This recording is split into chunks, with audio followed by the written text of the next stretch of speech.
Hi అండి. నమస్తే. Welcome back to my channel. ఇవాల్టి వీడియోలో నేను బీట్రూట్ ఫ్రై చేసి చూపిస్తానండి.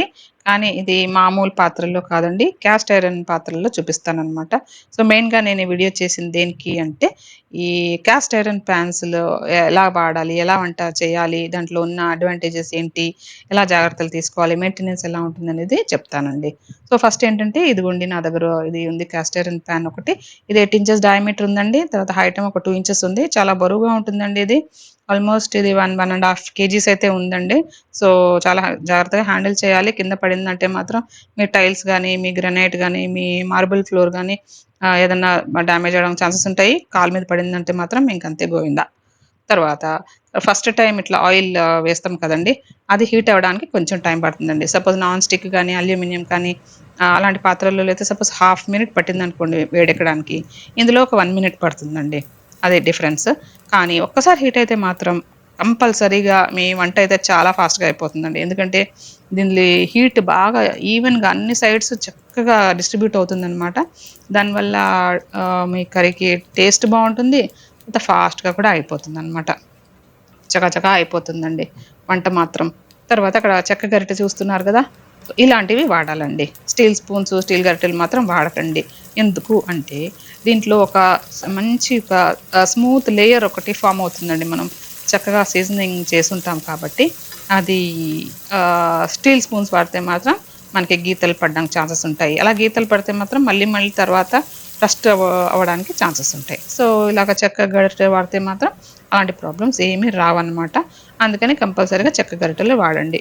ఇప్పుడు చెక్క గరిటెలు గూడా మనకి నీమ్ వాటితోటి చెక్కతోటి వస్తున్నాయి గదా! సో, అలాంటివి వాడుకోండి. అది బెస్ట్ అనమాట. ఓకే. సో, కుకింగ్ ప్రాసెస్ ఇలా అయిపోతుందండి. బీట్రూట్ కర్రీ చేస్తున్నాను గదా! ఇది మామూలుగా స్టాండర్డ్ ప్రొసీజరేనండి. సో, మెయిన్‌గా నేను ఇప్పుడు వీడియో చేసేది ఇందులో ఎలా వాడతారు అనేది. నేను యాక్చువల్‌గా చాలా టైం పట్టిందండి నాకసలు. ఈ క్యాస్ట్ ఐరన్ గురించి తెలుసుకోవడానికి ఎలా వాడాలి? ఎలా క్లీన్ చేయాలి? ఎలా మెయింటైన్ చేయాలి? ఏం చేయాలి? ఏం చేయకూడదు? ఇలాంటివి చాలా టైం పట్టింది నాకు. ఎన్నో మంత్స్ దీని గురించి నేను రిసర్చ్ చేసి, స్టడీ చేసి ఎన్నో వీడియోస్ అలా ఫారినర్స్ చాలా ఎక్కువ వాడుతూ ఉంటారనమాట. వాళ్ళ వీడియోస్ అవన్నీ చూసి, నేర్చుకొని ఇప్పటికి చాలా కంఫర్టబుల్‌గా ఉందండి. నాకిప్పుడు వీటిల్లో తప్పితే వేరే వాటిల్లో వాడాలంటే ఇష్టం ఉండదనమాట. చాలా నచ్చుతుంది నాకైతే ఇప్పుడు. సో, నెక్స్ట్ పాయింట్ ఏంటంటే వీటిని క్లీనింగ్ ఎలా చేయాలి? సో, మనకి వంట అయిపోయిన తర్వాత పక్కన తీసి పెట్టేసుకుంటాం గదండీ! సో, కాసేపు పక్కన పెట్టండి. చాలా హాట్‌గా ఉంటుంది. చాలా చాలా హాట్‌గా ఉంటుంది.